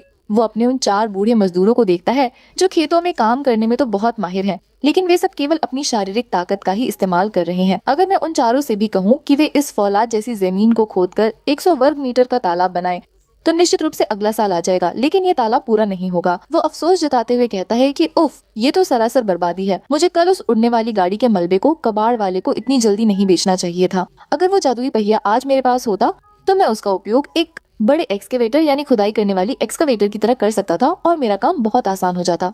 इसी समय इमॉर्टल रियम के सबसे ऊंचे बादलों के बीच एक बहुत ही शक्तिशाली और घमंडी अमरदेव, जिन्हें इमॉर्टल वेनरेबल कहा जाता है, वे नीचे पृथ्वी की तरफ देख रहे होते हैं। वे गुस्से में अपनी मूंछों पर ताव देते हैं और कहते हैं कि उस निचले संसार के तुच्छ प्राणियों की यह मजाल, आखिर किस फॉरबिडन टेक्निक ने स्वर्ग के पवित्र कार्यों और नियमों में इतनी बड़ी बाधा डाली है, जो कोई भी स्वर्ग के काम में दखल देने और मेरे अमरलोक के आदेशों को चुनौती देने की हिम्मत कर रहा है। आज मैं इमॉर्टल वेनरेबल खुद अपनी पूरी दिव्य शक्ति के साथ नीचे उतरूंगा। मैं अपने धर्म रूप धर्माफॉर्म का एक बहुत बड़ा होलोग्राफिक प्रोजेक्शन नीचे भेजूंगा जो उस अज्ञानी चींटी जैसे इंसान को कुचल कर रख देगा, और इसके साथ ही मैं उस निचले मॉर्टल रियल्म के सारे नियमों को दोबारा से रीशेप कर दूंगा। उधर नीचे पिछले आंगन में हमारा मैं कैरेक्टर अपनी उस फावड़ी को जमीन पर जोर से मारता है, लेकिन जमीन से चिंगारियां निकलती हैं। वो चिढ़कर कहता है कि धत तेरे की, ये जमीन इतनी ज्यादा सख्त क्यों है? क्या इन लोगों ने इस मिट्टी के नीचे असली लोहे और स्टील प्लेट्स दबा कर रखी हैं? तभी लाओ, झाओ और बाकी मजदूर अचानक आसमान की तरफ देखते हैं और उनके चेहरे पर एक ऐसा खौफ छा जाता है जो उन्होंने आज तक महसूस नहीं किया था।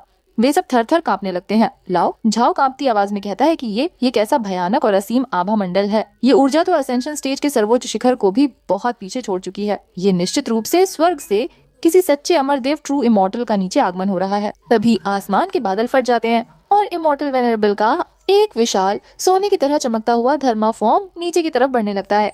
उसमें से इतनी तेज रोशनी निकल रही होती है जैसे आसमान में सैकड़ों बड़ी गाड़ियां अपनी पूरी हेडलाइट्स जलाकर आ रही हों। मैं कैरेक्टर ऊपर देखता है और तेज रोशनी की वजह से अपनी आंखें बंद करते हुए गुस्से में चिल्लाता है कि अरे तुम कौन बेवकूफ इंसान हो? सुबह सुबह इतनी तेज होलोग्राफिक प्रोजेक्शन लेकर और इतनी चमकदार हेडलाइट्स जलाकर लोगों के घरों के ऊपर क्यों घूम रहे हो? क्या तुम्हारे अंदर रत्ती भर भी पब्लिक डिसेंसी और कॉमन सेंस नहीं है? तुम दूसरों के निजी जीवन में बाधा डाल रहे हो। वो उस विशालकाय चमकते हुए प्रोजेक्शन को ऊपर से नीचे तक ध्यान से देखता है और उसके दिमाग में एक बहुत ही शातिर और अनोखा विचार आता है। वो मुस्कुराते हुए खुद से कहता है कि अरे रुको, ये जो आसमान से नीचे आ रहा प्रोजेक्शन है, ये देखने में बहुत ही भारी और मजबूत लग रहा है और इसकी रफ्तार भी बहुत तेज है। जब ये इतनी ऊंचाई और इतनी स्पीड से सीधे नीचे इस सख्त जमीन पर आकर टकराएगा तो इसके इम्पैक्ट की वजह से यहाँ जमीन पर एक बहुत बड़ा और गहरा गड्ढा बन जाना चाहिए। उधर आसमान में इमॉर्टल वेनरेबल उस युवक की बातें सुनकर जोर से हंसते हैं और घमंड से गरजते हुए कहते हैं कि एक मामूली मॉडल इंसान के हाथ में पकड़े हुए लोहे के ये छोटे मोटे औजार भला मुझ जैसे महान अमर देव के दिव्य शरीर को क्या नुकसान पहुंचाएंगे? तुम्हारी ये सोच सच में बहुत ही शर्मनाक और हास्यास्पद है। मरो। वे अपनी पूरी रफ्तार से सीधे मैं कैरेक्टर के ठीक सामने की उस सख्त जमीन की तरफ डाइव लगाते हैं, लेकिन जैसे ही उनका वो विशाल दिव्य शरीर नीचे जमीन को छूता है, वहाँ कोई जादुई चमत्कार नहीं होता, बल्कि हमारे मैं कैरेक्टर के पावन आंगन की अदृश्य शक्तियों के कारण उनका वो सारा अमर कवच और दिव्य ऊर्जा पल भर में बिखर जाती है। उनका वो भारी शरीर सीधे उस फौलाद जैसी जमीन से इतनी जोर से टकराता है कि वहाँ एक बहुत बड़ा धमाका होता है। धूल का एक विशाल गुबार उड़ता है। इमॉर्टल वेनरेबल का वो घमंडी धर्म रूप उस टक्कर को सहन नहीं कर पाता और उनके टुकड़े टुकड़े हो जाते हैं। वे चिल्लाते हैं कि ये कैसे संभव है, ये कौन सा जादुई हथियार है, और उनकी आत्मा वहीं नष्ट हो जाती है। जब धूल शांत होती है तो मैं कैरेक्टर आगे बढ़कर देखता है। वहाँ जमीन पर एक बहुत ही सुंदर, गहरा और बिल्कुल गोल 100 वर्ग मीटर का एक विशाल गड्ढा बन चुका होता है। मैं कैरेक्टर बेहद खुश होकर अपनी कुदाल को हवा में लहराता है और कहता है कि बहुत बढ़िया, बहुत ही शानदार। इस होलोग्राफिक प्रोजेक्शन का जो फिजिक्स डिस्ट्रक्शन इंजन था, वो सच में बहुत ही रियलिस्टिक और कमाल का था। इसने जो यहाँ गड्ढा बनाया है वो मेरे मछली के तालाब के लिए बिल्कुल परफेक्ट और सही आकार का है। अब मुझे खुद अपने हाथों से इतनी कड़ी मेहनत करके इस तालाब को खोदने की कोई जरूरत नहीं है। मेरा काम मुफ्त में हो गया। वो तुरंत पीछे मुड़ता है जहाँ लाओ, छाओ, हैमर और बाकी मजदूर डर के मारे जमीन पर मरे हुए लोगों की तरह पड़े हुए थे। मैं कैरेक्टर चिल्लाकर कहता है कि अरे ओल्ड झाओ हैमर, तुम सब वहाँ मरे हुए होने का नाटक करना बंद करो और जल्दी से खड़े हो जाओ, भाग कर जाओ और घर के पास रखे हुए वे बड़े बड़े वाटरिंग कैंस उठा लाओ और इस पूरे गहरे गड्ढे को साफ और ठंडे पानी से ऊपर तक भर दो। हमारा मछली का झाओ और हैमर कांपते हुए खड़े होते हैं और पानी की बाल्टियां भरने लगते हैं। कुछ देर बाद मैं कैरेक्टर अंदर से आवाज लगाता है कि ओल्ड झाओ हैमर, क्या वो पूरा गड्ढा पानी से भर चुका है? लेकिन डर के मारे उनके मुंह से कोई जवाब नहीं निकलता।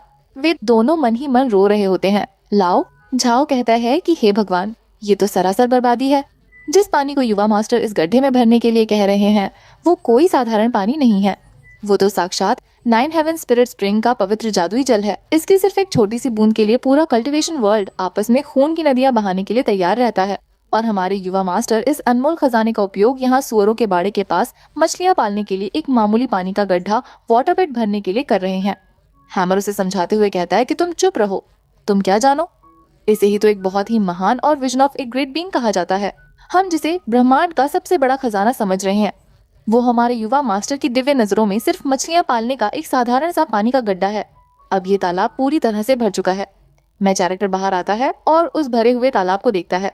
वो थोड़ा उदास होकर अपना सिर खुजलाता है और कहता है कि तालाब तो बन गया और पानी भी पूरा भर गया है, लेकिन इसे देखने पर ऐसा लग रहा है जैसे इसके अंदर अभी भी कुछ अधूरा है, कोई चीज मिसिंग है। ये पूरी तरह से खाली खाली लग रहा है। वो अपने हाथ में पकड़ी हुई उस मछली पकड़ने वाली छड़ी फिशिंग रॉड को देखता है जो उसे सिस्टम से इनाम में मिली थी। वो चिढ़कर बड़बड़ाता है कि मुझे सच में ऐसा लगता है कि ये जो सिस्टम मुझे मिला है ये किसी कबाड़ खाने या कबाड़ बाजार जंकयार्ड से उठाकर लाया गया है। ये हमेशा टूटी फूटी चीजें ही देता है। वो थोड़ा मुस्कुराता है और कहता है कि चलो कोई बात नहीं, जो है उसी से काम चला लेता हूँ।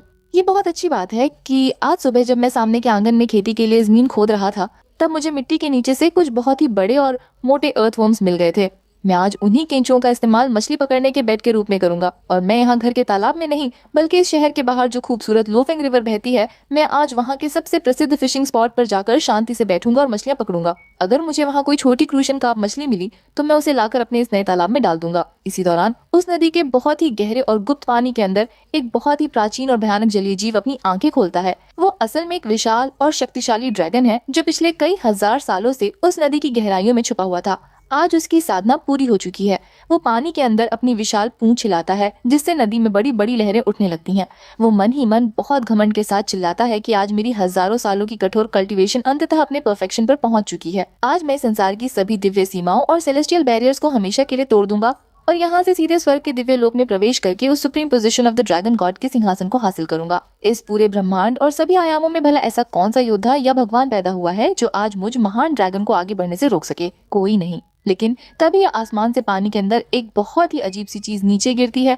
वो ड्रैगन ऊपर देखता है तो उसे एक बहुत ही पुरानी टूटी फूटी और मामूली ब्रोकन स्ट्रॉ रोप दिखाई देती है जिसके नीचे एक बहुत ही साधारण और मोटा केंचुआ लगा हुआ है जिसे वो एक मामूली लोअर रियल्म अर्थ ड्रैगन समझ लेता है। नदी की असीम गहराइयों में छुपा हुआ वो विशाल ड्रैगन पूरी तरह से घबरा जाता है। वो चिल्लाता है कि नहीं, ये बिल्कुल भी मुमकिन नहीं है। ये कैसा भयानक और फॉरबिडन मैजिक वेपन है जिसने बिना किसी चेतावनी के मेरी पूरी की पूरी कल्टीवेशन को एक झटके में पूरी तरह सील कर दिया है। मेरी हजारों सालों की मेहनत पल भर में गायब हो गई। उधर नदी के किनारे बैठा हुआ हमारा मैं कैरेक्टर अपनी मछली पकड़ने वाली छड़ी को दोनों हाथों से कसकर पकड़ लेता है और जोर से मुस्कुराते हुए चिल्लाता है कि हाँ, अरे वाह, आज तो मेरे हाथ बहुत बड़ी मछली लगी है। ये पानी के अंदर जिस तरह से खिंचाव पैदा कर रही है उससे मुझे साफ महसूस हो रहा है कि ये निश्चित रूप से कई दसियों किलोग्राम वजन वाली एक बहुत ही जायंट क्रूशन कार्प मछली है। ये बहुत ही जायंट ग्रास कार्प भी हो सकती है। पानी के अंदर फंसा हुआ वो ड्रैगन गुस्से से तिल मिला जाता है। वो अपने विशाल पंजों को हिलाते हुए गरजता है कि मैं इस पूरे अमरलोक यानी इमॉर्टल रियम का इकलौता और सबसे शक्तिशाली अधिपति हूँ। मैं साक्षात 5 क्लॉड गोल्डन ड्रैगन किंग हूँ। तुम्हारी यह धृष्टता कैसे हुई कि तुम मुझ महान ड्रैगन किंग को एक मामूली ग्रास कार्प मछली पकड़ने वाले चारे की तरह इस्तेमाल कर रहे हो और मुझे फंसा रहे हो? तुम्हारी मौत अब मेरे हाथों तय है, मरो। लेकिन उसकी यह गर्जना पानी के अंदर ही दबी रह जाती है। साक्षात ड्रैगन किंग को अपनी दिव्य शक्तियों के साथ डिवाइन रियल में प्रवेश करने और अमर होने से ठीक 1 सेकंड पहले हमारे मैं कैरेक्टर की एक बेहद साधारण टूटी फूटी मछली पकड़ने वाली लाइन ने पूरी तरह दबोच लिया। मैं कैरेक्टर अपनी पूरी शारीरिक ताकत लगाकर उस छड़ी को ऊपर की तरफ खींचता है और एक जबरदस्त छपाक की आवाज के साथ वो जीव पानी से बाहर आकर सीधे जमीन पर गिर जाता है। मैं कैरेक्टर आगे बढ़कर उसे देखता है और थोड़ा हैरान होकर कहता है कि अरे बाप रे, ये कैसी अजीब मछली है। इसके तो बकायदा पैर और क्लॉज भी बने हुए हैं। जमीन पर गिरा हुआ वो ड्रैगन किंग गुस्से में तड़पते हुए चिल्लाता है कि ओ मामूली मॉर्टल, तुम्हारी ये मजाल कि तुमने मुझ पर ऐसे घटिया और नीच हथकंडे अपनाए। मैं तुम्हें इस गुस्ताखी की इतनी भयानक कीमत चुकाने पर मजबूर करूंगा कि तुम कांप उठोगे। लेकिन हमारा मैं कैरेक्टर उसकी इस धमकी को पूरी तरह नजरअंदाज कर देता है। वो उसे ऊपर से नीचे तक देखता है और अपना सिर हिलाते हुए कहता है कि अच्छा, तो बात यह है कि ये कोई ग्रास कार्प मछली नहीं है, बल्कि ये तो एक अजीब सी दिखने वाली मुटेटेड लोच यानी एक अजीब सी म्यूटेट हुई बाम मछली है। वो थोड़ा सोचता है और कहता है कि चलो कोई बात नहीं, एक बाम मछली भी चलेगी। हालांकि ये आकार में इतनी बड़ी नहीं है कि मैं इससे बहुत स्वादिष्ट उबली हुई मछली बॉइल्ड फिश बना सकूं, लेकिन ये मेरे पिछले आंगन के नए मछली के तालाब में रखने के लिए एक बहुत ही सुंदर सजावटी मछली ऑर्नामेंटल फिश के रूप में बिल्कुल सही रहेगी। वो तालाब के पास आता है जहाँ वांग हमर खड़ा हुआ था। मैं कैरेक्टर कहता है कि हैमर, आज से इस मछली के तालाब की पूरी देखरेख और नियंत्रण तुम्हारे हाथों में है। याद रखना कि तुम्हें इस म्यूटेटेड लोच को जिंदा रखने के लिए रोजाना इसमें हमारे रसोई घर की कुछ सड़ी गली रॉटन वेजिटेबल लीव्स फेंकनी होंगी, ताकि ये इन्हें खाकर आराम से तालाब में तैरती रहे। जैसे ही वो ड्रैगन किंग उस 9 हेवन स्पिरिट स्प्रिंग से भरे हुए तालाब के पानी में गिरता है, वैसे ही दूर कोने में पड़े हुए उस मृतप्राय अमर देव यानी इमॉर्टल वेनरेबल की आत्मा ये सब देखकर चौंक जाती है। वो मन ही मन चिल्लाती है कि क्या ये युवा मास्टर सच में पागल है। इन्होंने साक्षात इमॉर्टल्स फॉर ड्रैगन किंग को पकड़कर यहाँ एक साधारण तालाब में मछलियां पालने की तरह डाल दिया है। लेकिन फिर वो मुस्कुराता है और सोचता है कि स्वर्ग सच में मेरे साथ है। महान ड्रैगन, मैं यहाँ तुम्हारी प्रतीक्षा कर रहा हूँ कि तुम जल्दी से इस पवित्र जादुई पानी को अपने अंदर सोख लो, जिससे मेरी भी खोई हुई इमॉर्टल वेनरेबल स्टार की शक्तियाँ और कल्टीवेशन पूरी तरह से रिस्टोर हो जाए। एक बार जब मुझे मेरी शक्तियाँ वापस मिल गयी तो मैं निश्चित रूप से इस छोटे से तुच्छ संसार को अपनी असली महिमा और भयानक शक्ति का एहसास करा दूंगा।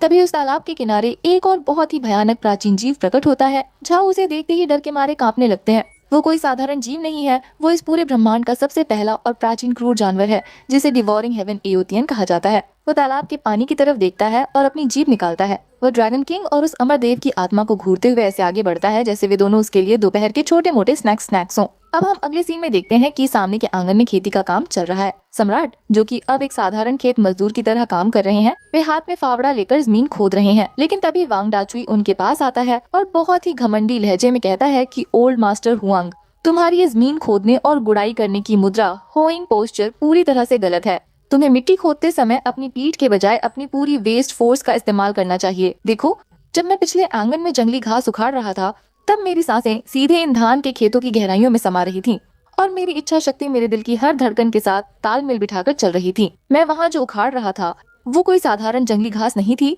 बल्कि वो तो सुप्रीम सोड पैक था। सम्राट गुस्से में लाल हो जाते हैं और डाचुई को धक्का देते हुए चिल्लाते हैं कि यहाँ से दफा हो जाओ।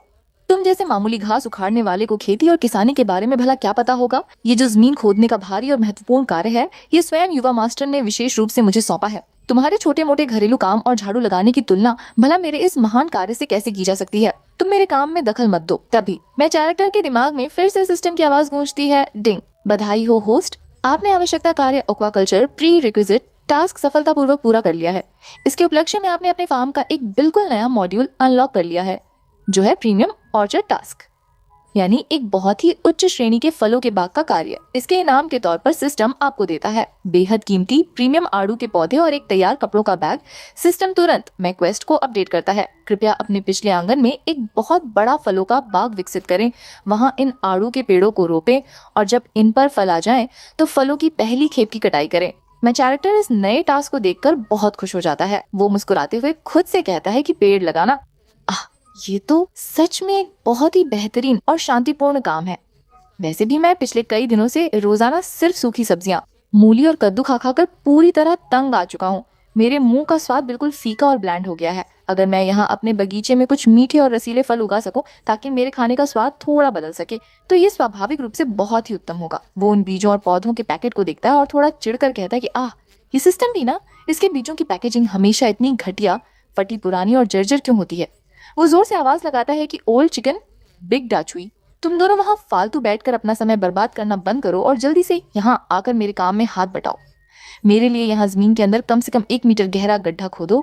मैं यहाँ आड़ू का एक बहुत ही सुंदर पेड़ लगाना चाहता हूँ।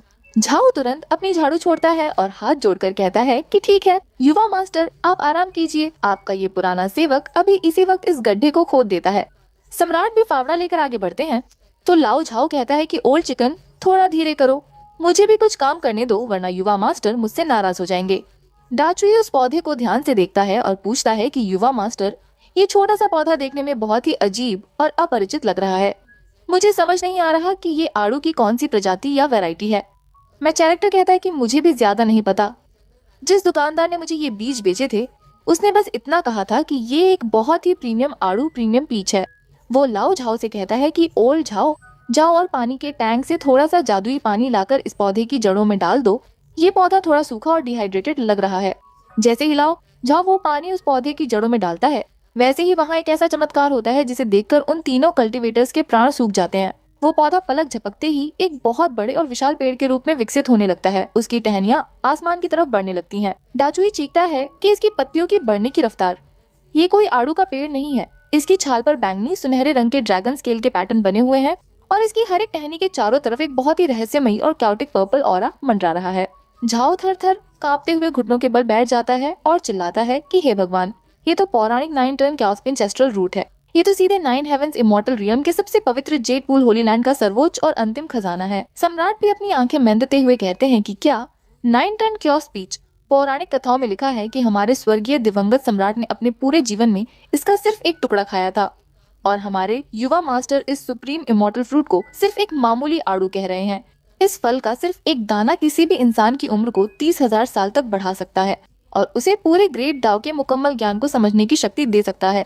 वे देखते हैं कि उस पेड़ पर बड़े बड़े रसीले फल आने शुरू हो गए हैं। मैं कैरेक्टर उन्हें देखता है और कहता है कि अरे वाह, इस मिट्टी और पानी की वजह से इसके फलने की रफ्तार तो सच में बहुत ही अद्भुत है। ये देखने में काफी अच्छे और ताज़ा लग रहे हैं। मुझे यकीन है कि ये खाने में बहुत ही मीठे होंगे। तभी अचानक ऊपरी लोक यानी अपर रियम के सबसे खतरनाक पहाड़ों, जिन्हें 10,000 डीमन माउंटेन्स कहा जाता है, वहाँ के आसमान में एक बहुत बड़ा दरार पड़ता है। वहाँ का सबसे खूंखार और विशालकाय दानव, जिसका नाम 8 आर्म्ड स्काई डिवोरिंग एप है, वो प्रकट होता है। पौराणिक कथाओं के अनुसार ये विशालकाय राक्षस केवल बड़े बड़े संप्रदायों के सबसे पवित्र आध्यात्मिक जड़ों और जादुई जड़ी बूटियों को ही खाता है और ये जहाँ भी जाता है वहाँ एक भी लिंगजी मशरूम जिंदा नहीं बचता। बड़े बड़े इमॉर्टल किंग्स भी इसके सामने आने से डरते हैं। वो राक्षस इस आड़ू की दिव्य और पवित्र सुगंध इमॉर्टल फ्रैग्रेंस को महसूस कर लेता है और दोनों लोगों के बीच की सीमा को अपनी 8 भुजाओं से फाड़कर सीधे नीचे इस आंगन की तरफ बढ़ने लगता है। वो बंदर मन ही मन बहुत खुश होता है और सोचता है कि ये निचले लोक के बेवकूफ लोग कितने भाग्यशाली हैं। ये कैओस इमॉर्टल फ्रूट तो ऊपरी लोक के उन बूढ़े संप्रदाय के मालिकों के खजाने से भी 100 गुना ज्यादा शक्तिशाली और कीमती है। इस पेड़ की रखवाली करने वाले किसी भी पहरेदार या बंदर ने निश्चित रूप से इस जगह की सही से सुरक्षा नहीं की, तभी तो ये यहाँ खुला पड़ा है। आज मैं इस पूरे पेड़ को उखाड़ कर अपने साथ ले जाऊंगा। वो विशालकाय बंदर सीधे हमारे मैचारेक्टर के आंगन में उतरता है और बिना किसी डर के सीधे उस आड़ू के पेड़ की तरफ बढ़ता है। वो अपनी बड़ी बड़ी भुजाओं को फैलाकर उस पेड़ से आड़ू तोड़ने लगता है और पूरे पेड़ को हिलाने की कोशिश करता है। लाओ, झाओ और डाचुई ये देखकर पीछे हट जाते हैं। झाओ धीरे से कहता है कि इस बेवकूफ बंदर की ये हिम्मत कि ये सीधे युवा मास्टर के आंगन में आकर चोरी कर रहा है और यहाँ तक कि उस पवित्र पेड़ को भी नुकसान पहुंचाने की कोशिश कर रहा है।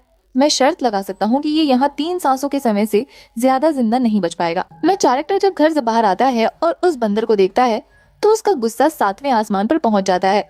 वो चिल्लाता है कि अरे, ये जंगली और बदसूरत बंदर कहाँ से मेरे घर के अंदर घुस आया है। इसकी ये मजाल कि ये मेरे घर में चोरी छिपे घुसकर मेरे फलों को चुरा रहा है और यहाँ तक कि इसने मेरे आड़ू के पेड़ की टहनियों को भी तोड़ दिया है।